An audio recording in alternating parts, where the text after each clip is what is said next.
सगुण सरस्वतीले बास गर्छिन् तिमीमा, भुवन भगवतीले शान्ति भर्छिन् तिमीमा।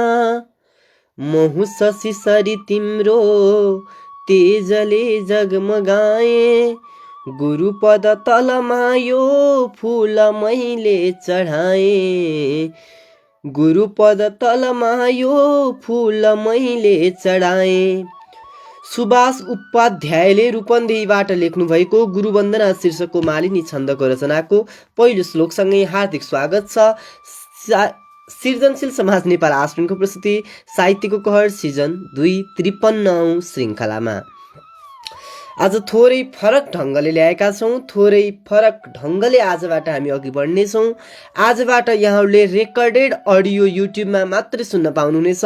रेकर्डेड अडियो यहाँहरूले फेसबुकमा सुन्न पाउनुहुने छैन। यहाँहरूले लाइभ सुन्न फेसबुकमा पाउनुहुनेछ भने रेकर्डेड युट्युब मार्फत सुन्नुपर्नेछ। यति भन्दै म आजको साहित्यको कहर सिजन 2 53औं श्रृङ्खलाको साहित्यको कहर सिजन 2 लाई सुरु गर्ने अनुमति चाहन्छु। सुरुमा म आज सरोज श्रेष्ठको एउटा नोटबाट सुरु गर्न चाहन्छु। उहाँले केही दिन अघि सृजनशील समाज नेपाल आश्रमको औपचारिक ग्रुप मार्फत नारीको लागि एउटा राम्रो रचना लेख्नु भएको छ। एकदमै मन छुने रचना लेख्नु भएको छ। रचना भन्दा पनि म त्यसलाई भावना भन्न रुचाउँछु। उहाँको यो भावना तपाईहरूको लागि। कुनै नारी राति अप्ठ्यारोमा पर्छे अनि सहारा दिने बहानामा भर्खर ड्युटी सकेका पुलिस आउँछन् अनि उनलाई सहारा दिने र घर पुर्याउने आशामा आफ्नो गाडीमा आतिथ्य गराउँछन्।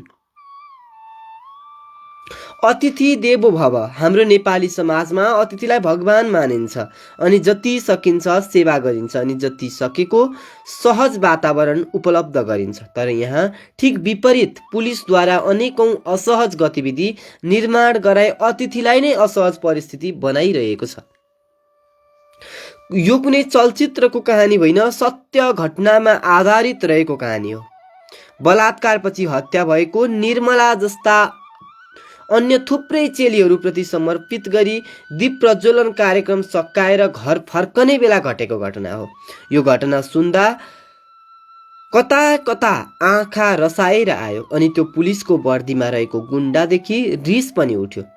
पुलिस मेरो साथी, प्रहरी मेरो साथी सुन्दा निकै आनन्द आउँछ। मेरा कति साथी प्रहरीमा छन् अनि कति आफन्त नै पनि प्रहरीमा छन्।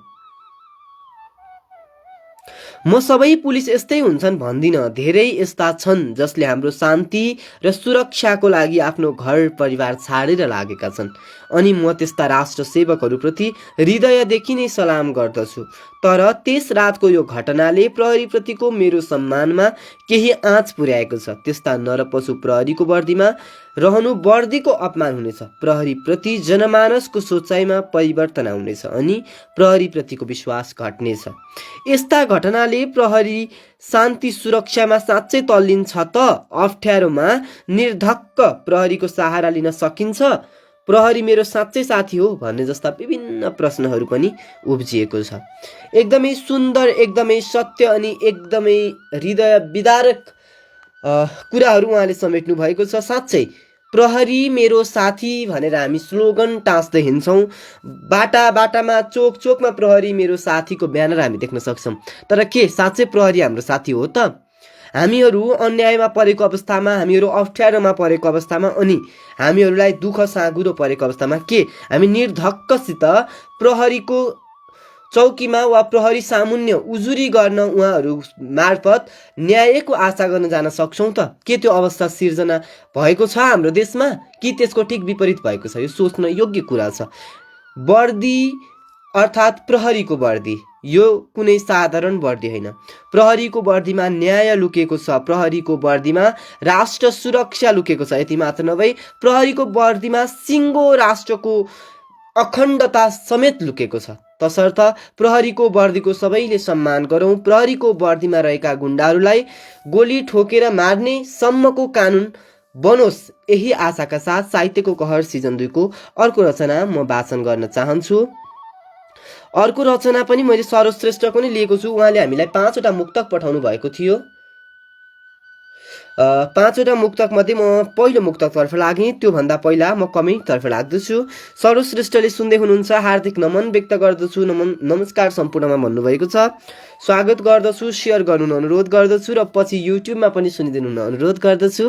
सुभाष देवकोटाजी सुन्दै हुनुहुन्छ, नमस्ते भन्दै हुनुहुन्छ। सृजनशील समाज नेपालको कोषाध्यक्ष हुनुहुन्छ, हार्दिक नमन व्यक्त गर्दछु। रञ्जना खड्का सुन्दै हुनुहुन्छ, नमस्कार भन्दै हुनुहुन्छ। रञ्जनाजी सचिव हुनुहुन्छ, उहाँलाई पनि नमन व्यक्त गर्दछु, सेयर गर्न अनुरोध गर्दछु। रोशन अर्यालज्यूले एकदमै कुशल लेखक हुनुहुन्छ, कुशल कवि हुनुहुन्छ, नमस्ते भन्नुभएको छ, हार्दिक नमन टक्र्याउँछु। त्यस्तै रोशनजीले एउटा मुक्तक भन्दा पनि उहाँले शार्दुल विगडित छन्दमा एउटा रचना पठाउनु भएछ। म त्यो रचना वाचन गर्न चाहन्छु। लड्दै किस्मतमा परिश्रम बिना ती देव भाकेपछि, जोड्दै कर्मठ हात पाउ बलिया बाँधेर राखेपछि, खामो थाम बलो बिना पनि धुरी छाएर छाइन्छ र, फैलाइकन हात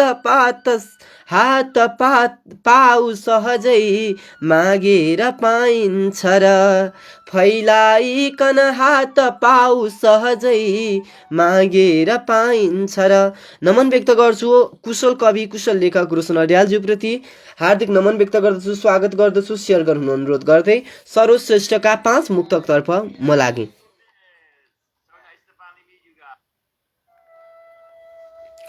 5वटा मुक्तक मध्येको पहिलो मुक्तक छ, दुःखमा तिम्रो हर पल मेरो साथ रहनेछ, दुःखमा तिम्रो हर पल मेरो साथ रहनेछ, लड्दा उठाउने सधैँ मेरा हात रहनेछ, लड्दा उठाउने सधैँ मेरा हात रहनेछ, जति नै आउन बाधा हाम्रो सम्बन्धमा, जति नै आउन बाधा हाम्रो सम्बन्धमा, साथ तबसम्म रहन्छ जबसम्म सास रहनेछ, साथ तबसम्म रहनेछ जबसम्म सास रहनेछ। हार्दिक नमन व्यक्त गर्दै दोस्रो मुक्तकतर्फ लागेँ। तिम्रो लागि जिन्दगीको हर हार स्वीकार्य छ, तिम्रो लागि जिन्दगीको हर हार स्वीकार्य छ, तरबार होस् या वचनको प्रहार स्वीकार्य छ, यदि तिमी खुसी हुन्छौ मलाई चोट दिएर, यदि तिमी खुसी हुन्छौ मलाई चोट दिएर, तिमीले दिएको हरेक चोट उपहार स्वीकार्य छ, तिम्रो लागि जिन्दगीको हर हार स्वीकार्य छ। तेस्रो मुक्तकतर्फ लागेँ। मुस्कुराउनु छ जिन्दगीमा दुःख पर्दा पनि, मुस्कुराउनु छ जिन्दगीमा दुःख पर्दा पनि, सेवा गर्नु छ त्यही व्यक्तिकै हेला गर्दा पनि, सेवा गर्नु छ त्यही व्यक्तिकै हेला गर्दा पनि, ऊ मलाई ढुङ्गाले हान्छ म जवाफमा फुल दिन्छु, ऊ मलाई ढुङ्गाले हान्छ म जवाफमा फुल दिन्छु, मुस्कुराएर हेरिदिन्छु आँखा तरी हेर्दा पनि, मुस्कुराउनु छ जिन्दगीमा दुःख पर्दा पनि, सेवा गर्नु छ त्यही व्यक्तिकै हेला गर्दा पनि। हार्दिक नमन व्यक्त गर्दै चौथो मुक्तकतर्फ लागेँ।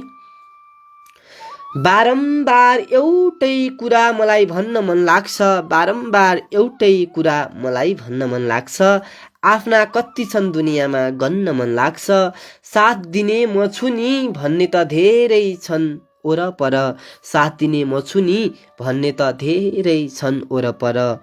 साँच्चै दुःखमा आउँछन् कति जान्न मन लाग्छ, साँच्चै दुःखमा आउँछन् कति जान्न मन लाग्छ। पाँचौं मुक्तकतर्फ लाग्दैछु। यो अन्तिम मुक्तक छ उहाँको। रसाउँदै थिए मेरा आँखा परेलीले रोक्दै थिए, रसाउँदै थिए मेरा आँखा परेलीले रोक्दै थिए। टाढा नहोस् मबाट सोच्दै भगवान ढोक्दै थिए। कसरी बाँच्न सक्छु होला तिमी बिना एक्लो यहाँ, कसरी बाँच्न सक्छु होला तिमी बिना एक्लो यहाँ। पीडा र दुःखको भारी भित्री मनमा बोक्दै थिएँ, पीडा र दुःखको भारी भित्री मनमा बोक्दै थिएँ। हार्दिक नमन, हार्दिक धन्यवाद ज्ञापन गर्दछु आदरणीय कवि सरोज श्रेष्ठप्रति। सृजनशील समाज नेपाल आश्रमको सक्रिय सदस्य हुनुहुन्छ, संस्थापक मातहत समितिको सदस्य हुनुहुन्छ उहाँ। यस फेसबुक ग्रुप अहिले हामीले जुन फेसबुक ग्रुपबाट लाइभ गर्दैछौँ सो फेसबुक ग्रुप एडमिन प्यानलको पनि सदस्य हुनुहुन्छ, व्यवस्थापन सदस्य हुनुहुन्छ। केही समय अघि उहाँ कार्यवाहक प्रमुखसम्म हुनुहुन्थ्यो यो समूहको। उत्सव पौडेल दाईले थपडी बजाएको कमेन्ट प्रेसित गर्नुभएको छ। हार्दिक नमन व्यक्त गर्छु दाईप्रति पनि, सुन्नुभएकोमा हार्दिक धन्यवाद व्यक्त गर्दै स्वागत गर्दछु साहित्यको कहर सिजन 2 श्रृङ्खला 53मा। यहाँहरू कमेन्ट गर्दै जानुहोला। रचना केही छन् भने कमेन्टमा यहाँहरूले पठाउन सक्नुहुनेछ। त्योभन्दा पहिला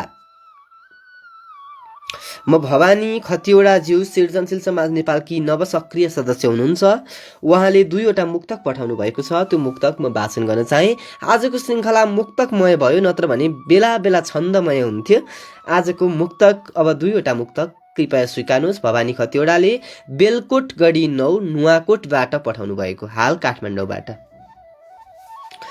बग्यो आँसुको खोला किन देख्दैनौ, बग्यो आँसुको खोला किन देख्दैनौ, भयो डरको खानी किन देख्दैनौ, बग्यो आँसुको खोला किन देख्दैनौ, भयो डरको खानी किन देख्दैनौ। धेरै सिके यहाँ कुरा सिक्नेहरूले, धेरै सिके यहाँ कुरा सिक्नेहरूले, छायो सबैतिर अन्धकार किन देखेनौ, छायो सबैतिर अन्धकार किन देखेनौ। हार्दिक धन्यवाद ज्ञापन गर्छु। अन्तिम मुक्तकतर्फ लागि। नखोज है तल पार्न अघि धेरै उठिसके, नखोज है तल पार्न अघि धेरै उठिसके, चुप लागेर बस अब सधैँ, माफ गर्नु होला यहाँ थोरै त्रुटि हुन गएछ। नखोज है तल पार्न धेरै अघि उठिसके, नखोज है सम्झाउन कस्तो भन्ने चिनिसके। मेरो स्क्रिनको समस्याको कारण अलि त्रुटि भइरहेको छ, यसमा म क्षमा प्रार्थी चाहन्छु। नखोज है तल पार्न धेरै अघि उठिसके, नखोज है सम्झाउन कस्तो भन्ने चिनिसके। चुप लागेर बस अब सधैँ यस्तो हुनुभन्दा, चुप लागेर बस अब सधैँ यस्तो हुनुभन्दा, नखोज है हिँडाउन आफै हिँड्न थालिसके, नखोज है हिँडाउन आफै हिँड्न थालिसके। हार्दिक नमन, हार्दिक धन्यवाद ज्ञापन गर्छु भवानी खतिवडाज्यूप्रति। बेलकोट गढी 9 नुवाकोट, हाल काठमाडौँबाट उहाँले पठाउनु भएको रचना मैले वाचन गरेँ। तपाईहरू आफ्नो रचना साहित्यको कहरको लागि पठाउन चाहनुहुन्छ भने डिस्क्रिप्सनमा दिएको इमेल, सम्पर्क नम्बर, पेज, ग्रुप अनि युट्युब च्यानलको कमेन्ट सेक्सन मार्फत आफ्नो रचना पठाउन सक्नुहुनेछ। आजबाट साहित्यको कहर फरक ढङ्गले आएको छ। आजबाट लाइभ यसै ग्रुपमा र रेकर्डेड युट्युबमा सुन्न पाउनुहुनेछ। यसअघि रेकर्डेड फेसबुकमा पनि सुन्न पाउनुहुन्थ्यो भने आजबाट फेसबुकमा रेकर्डेड सुन्न पाउनुहुने छैन। यसको लागि हामी क्षमा प्रार्थी छौँ। हालको लागि मैले आजको श्रृङ्खलाको सुरुमा वाचन गरेको गुरुवन्दना, मालिनी छन्दको गुरुवन्दना, सुभाष उपाध्यायले रूपन्देहीबाट लेख्नुभएको गुरुवन्दना म पुनः वाचन गर्छु। हामीसँगै रहँदै गर्नुहोला, सुन्दै गर्नुहोस् साहित्यको कहर सिजन 2। एकैछिन ब्रेक।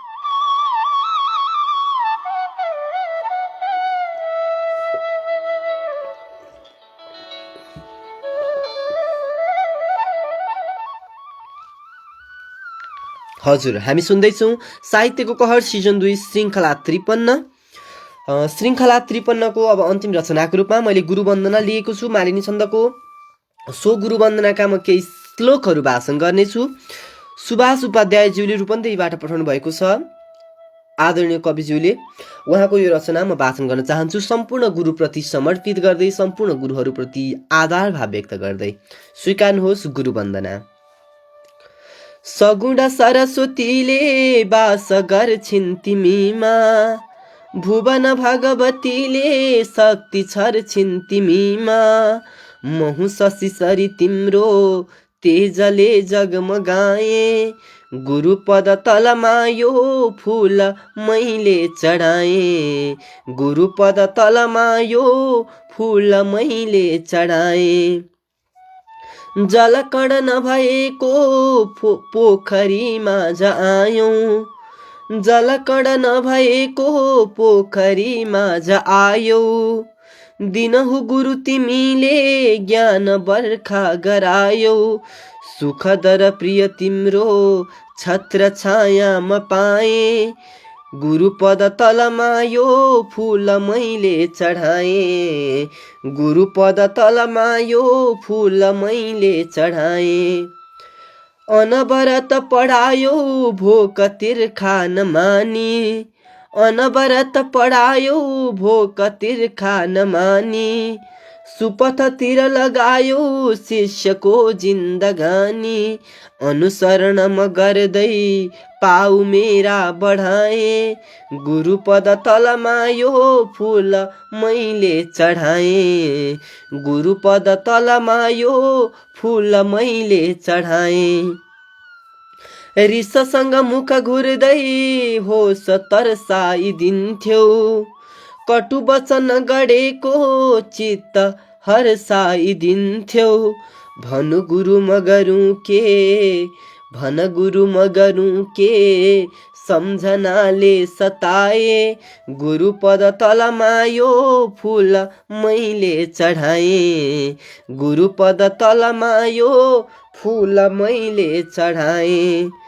अब म व्यथित हुन्थे विघ्न बाधाहरूले, जब म व्यथित हुन्थे विघ्न बाधाहरूले, दूर दूर तब गर्थे इष्ट भन्नेहरूले, पुलकित मन हुन्थ्यो हात तिम्रो समाए, गुरुपद तलमा यो फूल मैले चढाएँ, गुरुपद तलमा यो फूल मैले चढाएँ। अन्तिम श्लोकतर्फ छु म।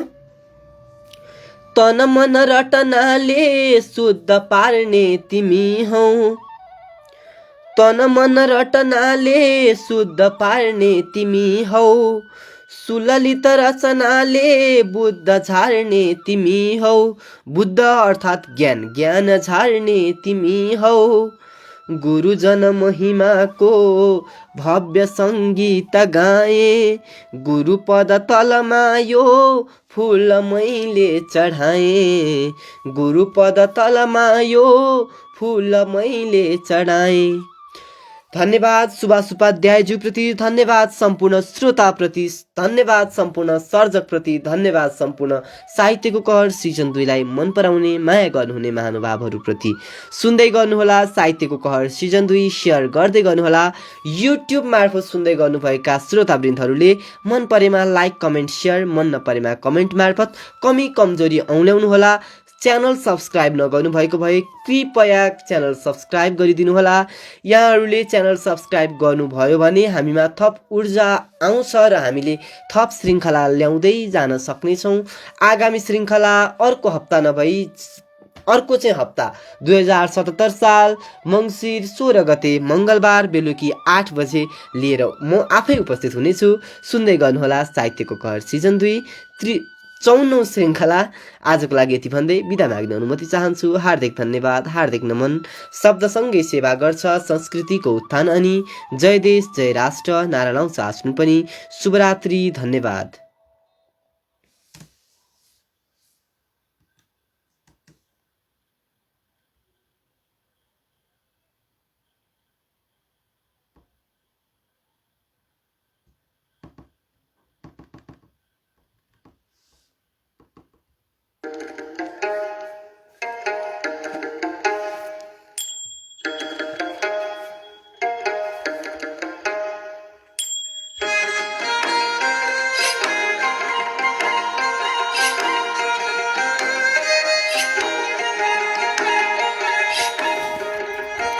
रोशनी थपलियाले सुन्नुभएछ। रोशनी थपलियाज्यूलाई हार्दिक धन्यवाद ज्ञापन गर्छु। सरोज श्रेष्ठजीले हार्दिक आभार भन्नुभएको छ। रञ्जना खड्काले राम्रो छ श्रेष्ठ सरोज भन्नुभएको छ। सम्पूर्णमा आभार व्यक्त गर्दछु। सम्पूर्ण श्रोताहरूमा हार्दिक आभार व्यक्त गर्दछु।